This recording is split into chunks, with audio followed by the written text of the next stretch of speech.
Véia! Tudo bom com vocês? Aqui é Cibele e hoje é dia 8 de março, o Dia Internacional da Mulher, e eu queria muito trazer um tema aqui pro canal que fosse relevante e que falasse sobre o assunto de uma certa forma. Então eu resolvi fazer um vídeo bem longo e um pouco polêmico, talvez, sobre um assunto que voltou a ser debatido recentemente, que é preciso separar a arte do artista? Então pega o seu chazinho, porque esse vai ser um vídeo um bocadinho longo e bora conversar sobre o assunto. Caso vocês não saibam, recentemente o Roman Polanski recebeu o prêmio de melhor diretor pelo filme O Oficial e o Espião no César, que é a maior premiação de cinema da França. Quando o prêmio foi anunciado, diversas pessoas deixaram a premiação, inclusive a Adele Haenel, eu acho que é assim que pronuncia o nome dela, que é uma das atrizes principais de Retrato de uma Jovem em Chamas, que já disse ter sofrido abuso sexual por parte de um outro diretor francês. Inclusive, quem me segue no Twitter sabe que eu já assisti Retrato de uma Jovem em Chamas e eu amei, e sim, vai ter vídeo aqui no canal em breve. Mas por que as pessoas tiveram essa reação? Por que muita gente chegou a sair da premiação porque o Roman Polanski ganhou? Bem, o Roman Polanski tem um histórico de abuso sexual, inclusive contra menores, e isso até resultou na sua expulsão da academia, que é a responsável pelas votações mais importantes da temporada de premiações, como a votação do Oscar. Quem faz a premiação do Oscar é a academia. Então só o fato dele ter sido indicado e do filme dele ter sido indicado em muitas categorias do César já gerou muitos protestos e diversas polêmicas,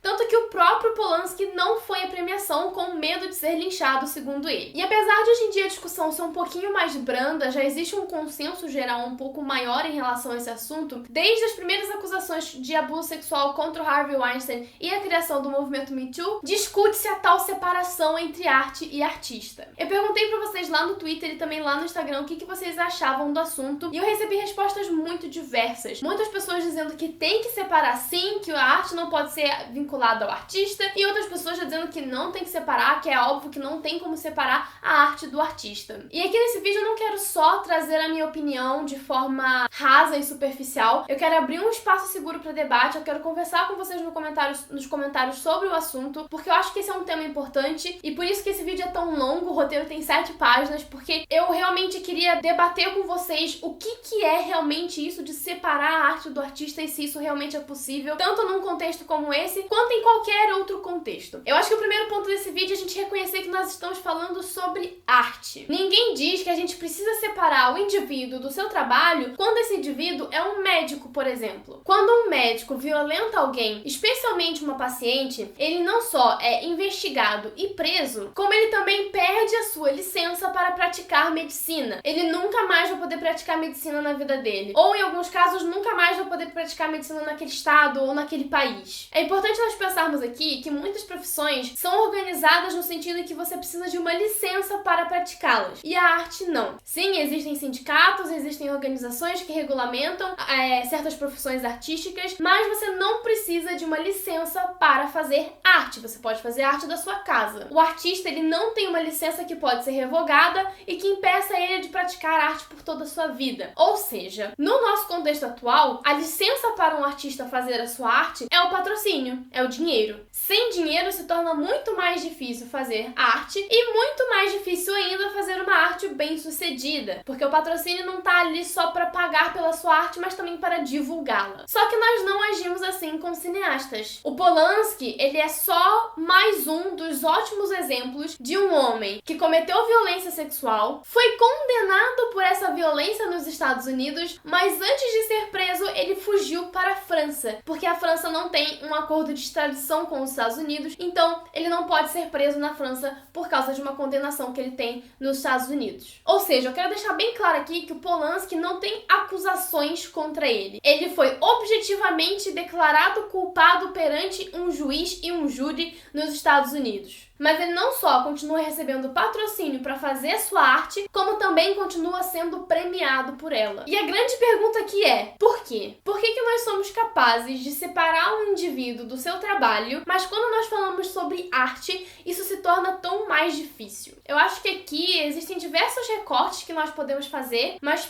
Primeiro, eu acho importante nós pensarmos o que é arte. Inclusive, essa semana na faculdade eu tive uma aula que foi, assim, maravilhosa. Foi a minha aula favorita do semestre da vida, sei lá, alguma coisa assim. Vocês sabem que eu tô meio com a faculdade, não tô, assim, muito animada, mas essa aula foi incrível e nós falamos sobre o que é arte, quais foram as principais concepções teóricas sobre a arte ao longo da história. E, independentemente de qual seja a sua opinião pessoal, você pode ter certeza absoluta que já existiu algum autor que já falou sobre isso e teorizou sobre o assunto, e existiu um outro autor que refutou aquela primeira teoria com uma outra teoria. Então existem diversos e imensos debates em relação a isso. Eu não vou ficar falando exatamente de cada um deles aqui, porque senão esse vídeo não vai acabar nunca, já tá longo o suficiente do jeito que tá. Mas falando assim, de forma bem superficial e geral mesmo sobre o que é a arte, se nós pegarmos, por exemplo, os textos de Platão e Aristóteles, apesar de eles terem ideias opostas, eles pensam na arte como mimesis, ou seja, como uma imitação da vida. Os dois dão valores diferentes para essa mimesis, mas eles têm essa questão semelhante de enxergar a arte como uma representação da realidade. Nós também podemos ver a arte como uma expressão do indivíduo, na qual os sentimentos e as sensações causadas no consumidor dessa arte são o que prevalecem, ou seja, a arte precisa causar alguma coisa, causar um sentimento, causar uma sensação. Se nós formos mais para uma corrente formalista, o que passa a ser importante na arte é como e por que ela foi feita, no sentido estético da coisa, ou seja, os valores estéticos da arte são capazes de se sustentar sozinhos, e a arte, ela é pela arte, ela não é pelo consumidor final, ela não é pela pessoa que está produzindo a arte, ela é pela arte em si, e cada pessoa vai acabar se identificando mais com uma ou outra teoria da arte, e também pode acabar vendo aplicabilidade em todas elas. Eu, por exemplo, tenho pra mim que a arte realmente ela pode existir só pela arte, nem toda arte precisa dizer alguma coisa, precisa ter a intenção de dizer alguma coisa, mas ao mesmo tempo eu acho que coisas são sempre ditas através da arte, quer o autor queira ou não. A arte é sempre produzida por alguém que está inserido num contexto histórico, num contexto social, num contexto econômico, num contexto cultural. Então a arte acaba sempre sendo feita a partir daquilo que aquele indivíduo conhece. Dessa forma, mesmo que eu queira fazer um filme sem a pretensão de que esse filme tenha um discurso e fale sobre alguma coisa, se eu quiser fazer um filme só pelo filme em si e me baseando mais só nos valores estéticos desse filme, esse filme ainda assim vai dizer alguma coisa, nem que seja uma coisa mimética, como já pensava Aristóteles e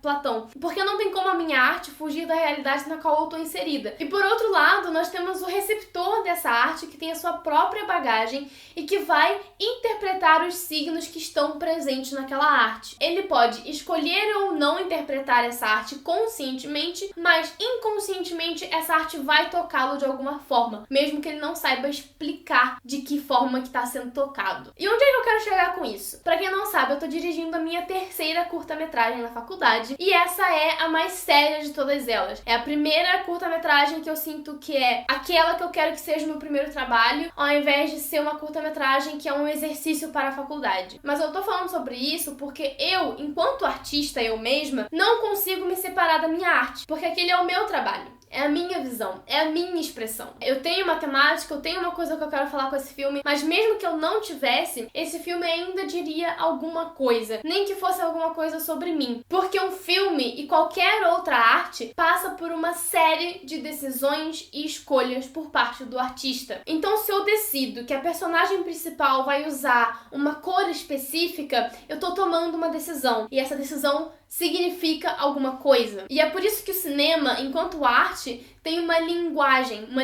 cinematográfica. Porque tudo dentro do cinema é um signo que tem um significado. E se não fosse assim, não seria cinema, seriam apenas imagens soltas ali jogadas. E a análise que eu faço pra mim, enquanto artista, é a mesma análise que eu faço para outros artistas. Porque todos eles, querendo ou não, têm uma voz ou uma assinatura. Se você entende um pouco de arte no geral, basta olhar pra essa pintura aqui e você sabe que ela é do Van Gogh. Você pode até não conhecer esse quadro em específico, mas esse quadro tem a voz do Van Gogh, que é uma voz extremamente diferente da que a gente encontra nessa pintura aqui, que é do Caravaggio. Essa mesma lógica acontece dentro do cinema também. E é por isso que tem diversos diretores que sempre tiveram os seus nomes gravados na nossa mente, mesmo que a gente não tivesse assistido tudo que eles tivessem produzido na vida deles. Como que você separa o Scorsese dos seus filmes se o Scorsese faz filmes que só o Scorsese faz? Como você separa o Wes Anderson dos seus filmes se o Wes Anderson faz filmes que só o Wes Anderson faz? Como que você separa a Agne Varda dos seus filmes se a Agne Varda fazia filmes que só a Agne Varda fazia? E aí eu acho muito importante nós pensarmos em qual que é o nosso papel em relação ao filme. O filme do Scorsese, ele consegue se manter sozinho, por si mesmo? Sim, consegue. Uma pessoa pode muito bem não fazer a menor ideia de quem é o Scorsese, achar um dos filmes dele por aí, assistir, se divertir, ter um bom entretenimento, show, beleza, tchau, desligou a televisão e não precisa mais saber nada sobre o filme, nem nada sobre o Scorsese. Assim como eu posso ir num museu, observar um quadro, sentir alguma coisa e não olhar a descrição do quadro, não saber quem pintou o quadro, não ir atrás de saber quem foi essa pessoa que pintou esse quadro e simplesmente pegar e ir embora. Só que vocês precisam concordar comigo que isso é uma observação muito passiva sobre a arte. Você apenas recebe a arte, sente com aquela arte, mas você não pensa sobre a arte. E ao não pensar sobre a arte, você perde. E aí vocês podem me perguntar, mas Sibeli, eu perco o quê? E eu te digo, quem sabe,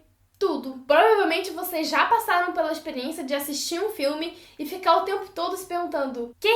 E não entender nada do que aconteceu. Nada. Eu passo por isso o tempo todo. E eu acho que se você tá aqui no YouTube assistindo esse vídeo, você não quer receber a arte de forma passiva, você quer pensar um pouquinho sobre ela. Então, para compreender a arte em suas múltiplas facetas, a gente precisa pensar e analisar a arte. E não tem como fazer isso sem pensar em quem a fez, sem pensar no artista. Eu não consigo ver ninguém no mundo analisando os textos do Edgar Allan Poe sem se debruçar sobre a vida do Poe e perceber quais são as coisas que aconteceram na vida dele que marcaram a arte que ele produzia, que marcaram os seus textos, que marcaram o seu estilo e que marcaram ele como um autor. E notem que eu peguei aqui diversos artistas de diversas mídias diferentes que tiveram diversas vidas com aspectos positivos e negativos. O Van Gogh cometeu suicídio, o Scorsese já foi viciado em drogas, o Wes Anderson até o momento é só um cara branco normal como qualquer outro, e a Agne Varda foi um dos maiores nomes da história do cinema e um dos nomes mais importantes da novela vague, que foi a última revolução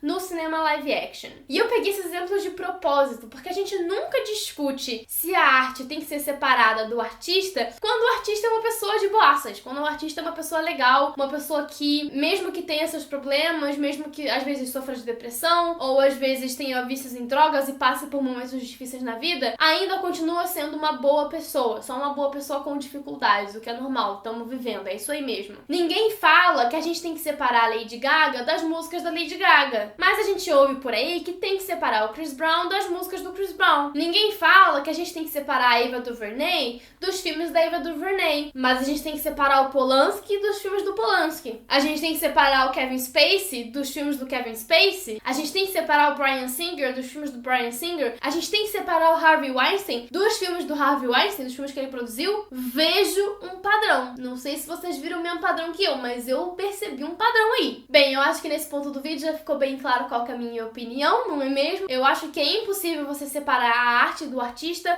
independentemente de qual seja a arte, de qual seja o artista, de qual seja o gênero, o sexo, a cor, a orientação sexual, a religião, tudo. Eu acho que você não tem como separar uma coisa da outra, independentemente se é num contexto positivo ou num contexto negativo. E aí o outro ponto que eu queria chegar nesse vídeo, que pra mim é um ponto muito importante, é qual a consequência dessa nossa tentativa de separação? Ou melhor dizendo, qual que é a consequência de passar pano pra macho? E aqui sim nós vamos voltar a ter como exemplo os casos dos agressores. Enquanto eu escrevi esse vídeo, inclusive lembrei muito de uma frase de Game of Thrones lá da primeira temporada, ou do primeiro livro, em que o Mindinho diz pra Cersei que informação é poder. E aí a Cersei fala, não, meu querido.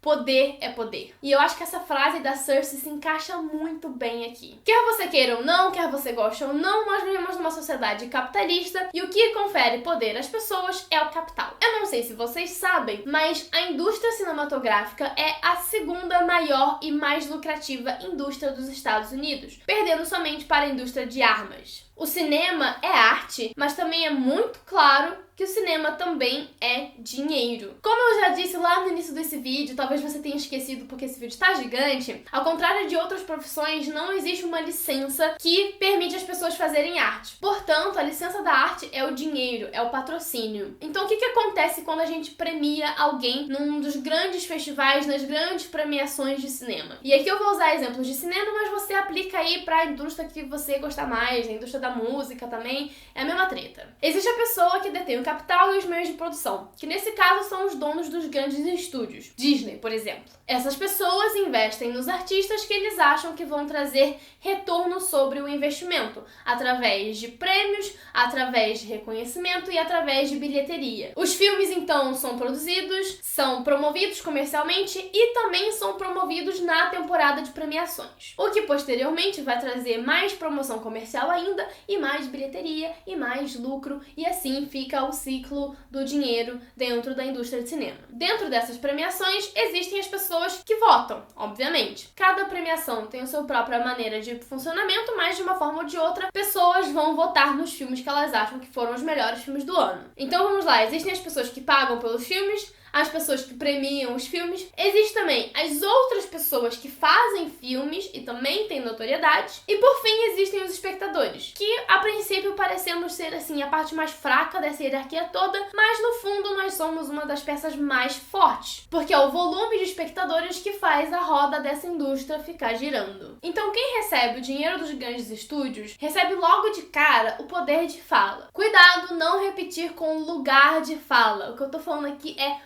poder de fala. É o poder de discursar sobre aquilo que a pessoa quiser. O poder de fazer um filme que vai afetar milhões de pessoas. Depois, essa pessoa vai receber o poder financeiro, porque esse filme, obviamente, vai fazer algum retorno. A pessoa vai ser paga por ter feito esse filme e não vai ser pouco, porque em Hollywood nós estamos falando de milhões e milhões de dólares. Essa pessoa também vai receber o poder social. As suas redes sociais vão encher de seguidores, ela vai aparecer na televisão, vai aparecer em entrevistas no YouTube, em entrevistas escritas para jornais, para revistas, vai aparecer na capa de revistas. E aí, considerando que essa pessoa também vai ser indicada e premiada durante a temporada de premiações, essa pessoa também vai receber ou poder. E que poder é esse, Sibeli? Você me pergunta. E eu te digo, aquele poder que a Cersei menciona. O poder que lhe dá poder. Existe um termo dentro da indústria cinematográfica que é o valor de produção, que é aquela coisa que tem num filme que é o que dá valor a esse filme e que vai atrair as pessoas para as salas do cinema. O valor de produção pode ser os efeitos especiais, como foi no caso do lançamento de Avatar, do James Cameron. Também pode ser uma atriz ou um ator, como recentemente é o caso do Arlequina, Aves de Rapina, que foi um filme que foi lançado com um outro título, e aí depois, meio tarde até no lançamento do filme, o estúdio percebeu que eles erraram no marketing, porque o real valor de produção do filme era a Arlequina e a Margot Robbie, não era só uma história da DC.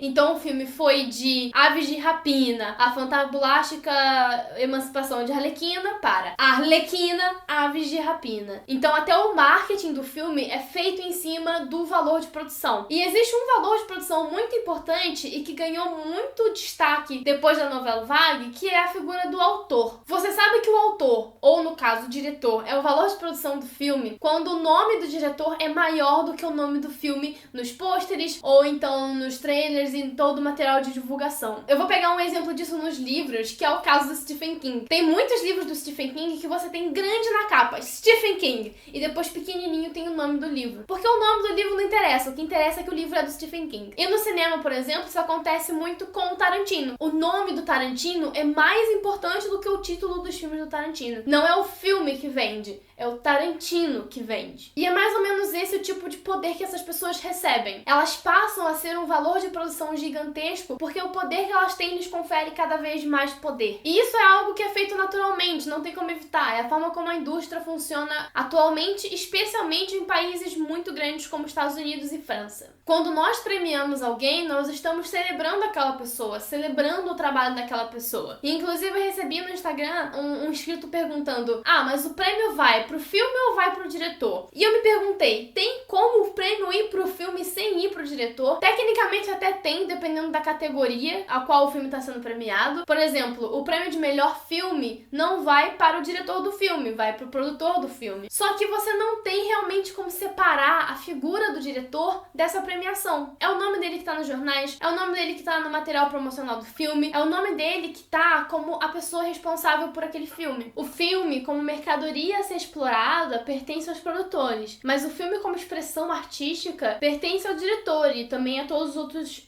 artistas envolvidos no processo, mas especialmente ao diretor quando é ele o valor de produção, que é o caso do Roman Polanski. Então, no fundo, não tem como você premiar o oficial e o espião sem dar reconhecimento ao Roman Polanski. Só que ao premiar esses diretores, esses produtores, esses musicistas, etc., nós não só estamos dando a eles o reconhecimento da mais alta categoria possível dentro das suas respectivas indústrias, mas nós também estamos passando uma mensagem muito perigosa de que está tudo bem violentar mulheres, de que está tudo bem agredir mulheres, de que está tudo bem violentar crianças. Você cometer violência doméstica, assédio sexual e pedofilia não tem problema quando você é um artista, porque se você é um homem inserido no meio da arte, nada vai acontecer contigo. Você vai continuar recebendo dinheiro para fazer os seus filmes vão continuar sendo promovidos, vão continuar sendo premiados e, mais importante ainda, você vai continuar tendo o poder de abusar de outras pessoas e sair impune. É por isso que o movimento Me Too é muito importante, porque agora o Harvey Weinstein foi preso. E isso passa uma nova mensagem. A mensagem de que nós não vamos aceitar esse tipo de comportamento. Nós não vamos aceitar que esse tipo de crime continue sendo cometido e nada seja feito sobre isso. Nós temos que cobrar que, assim como qualquer pessoa normal, qualquer reles mortal seja responsabilizado pelos seus crimes, as pessoas que estão inseridas no meio da arte também. Quando Polanski, que foi condenado de abusar sexualmente de uma menina de 13 anos, foge para Paris e não só foge, como recebe o prêmio de melhor diretor, que é uma categoria extremamente alta, na maior premiação francesa, nós não estamos separando a arte do artista. Sabe o que a gente está fazendo? A gente está dando o poder dele rir na cara das vítimas dele, dele cuspir na cara das vítimas dele e poder bater no peito e dizer: eu posso te violentar, porque nada vai acontecer comigo. Mas, Sibeli, e se o filme dele for bom? E eu te pergunto, interessa se o filme dele é bom? Voltando lá àquele exemplo do médico que eu citei lá no início do vídeo, se um médico violenta uma pessoa, violenta uma paciente, ninguém se pergunta se ele é um bom médico ou não. Ninguém fica dizendo: não, pera, tem que separar o médico da medicina porque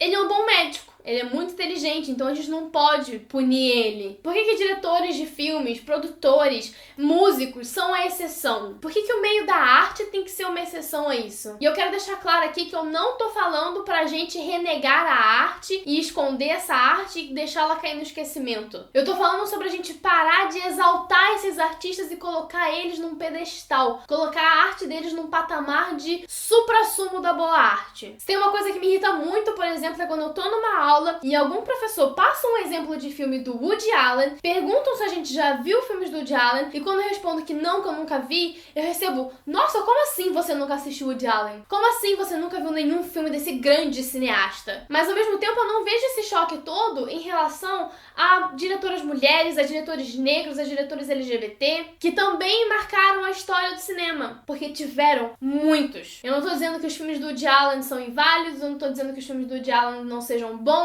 nunca assisti, também não tenho interesse. Também não tô dizendo que é impossível eu assistir um filme dele com um olhar analítico e objetivo para aprender sobre a linguagem do cinema, ao invés de assistir para exaltar, até mexer na câmera, para exaltar o quão bom cineasta o Woody Allen é. Interessa que ele é um bom cineasta quando ele violentou mulheres? O que eu tô questionando aqui é por que esses homens continuam sendo apreciados. Por que eu tenho a obrigação de aprender sobre o cinema do Woody Allen quando existem diversos autores, diversos diretores que contribuíram imensamente para a história do cinema, que tem filmes incríveis, tão importantes ou quiçá até mais importantes do que ele, só porque ele é o Woody Allen. E a questão mais mais, assim, importante, acho que o cerne de toda essa discussão é: quem foi que definiu que o Woody Allen é o Woody Allen? Quem foi que colocou ele nesse patamar? Quem foi que colocou o Roman Polanski nesse patamar de que a arte deles tem que ser apreciada acima de qualquer crime que eles tenham cometido? Existem diversas cineastas mulheres, diversos cineastas negros, amarelos, LGBT, que contribuíram imensamente para a história do cinema, que contribuíram imensamente para a formação da linguagem cinematográfica como nós a conhecemos hoje em dia, e nós não ouvimos falar sobre eles. Eles não são colocados no mesmo patamar que o Woody Allen é. Eu vou pegar um exemplo disso que é lá do início da história do cinema, que é o exemplo da Alice Guy Blaché. Inclusive tem vídeo sobre ela aqui no canal, vou deixar o link aqui nos cards. A Alice Guy Blaché fez o primeiro filme de ficção da história antes do Georges Méliès, mas é o Georges Méliès que é tido como pai do cinema de ficção. Ela fez os mesmos experimentos com montagem e efeitos especiais e colorização de filmes que o Georges Méliès fazia na mesma época que ele fazia. Mas é o Georges Méliès que é o pai do cinema de ficção, não é a Alice Guy Blaché que é a mãe do cinema de ficção. E eu acho que uma questão que nós às vezes não percebemos é que somos nós que, ao olhar para a história do cinema e ao olhar para as contribuições de grandes cineastas, fazemos um recorte que é masculino, branco e heteronormativo. E também somos nós que temos o poder de decisão de fazer um outro recorte e de evidenciar outras pessoas, de colocar outras pessoas no patamar de bons cineastas que precisam ser assistidos para você saber o que é cinema. Nós temos o poder de dizer o que é bom cinema e o que não é. E no momento nós continuamos dizendo que bom cinema é o cinema feito por pedófilos, é o cinema feito por abusadores, é o cinema feito por estupradores, é o cinema feito por agressores. Qual que é o cinema que você quer assistir? Qual que é o cinema que você quer premiar? Eu não quero premiar esse cinema. Então é isso, gente. Esse foi o vídeo de hoje. Eu fiquei um pouco exaltada, mas eu acho que isso é natural com um tema sobre esses. Comenta aqui embaixo qual que é a sua opinião sobre esse tema. Quero deixar claro que o espaço dos comentários é um espaço aberto, seguro e civilizado pra gente discutir o assunto. Eu não quero xingamento, eu não quero treta, eu quero a gente debatendo de boaças como pessoas legais que nós somos, ok? Aquilo lá também é recomendação de vídeo que eu acho que vocês vão gostar bastante também. Não se esquece de me seguir nas minhas redes sociais, de se inscrever no canal, de clicar no sininho para ativar as notificações e de deixar o like nesse vídeo para ajudar o canal a continuar crescendo. Nós estamos com quase 50 mil inscritos. Eu sei que vocês podem fazer isso acontecer. Então, é isso. Eu espero que vocês tenham gostado desse vídeo. Eu espero vocês no próximo vídeo. Um beijão e tchau!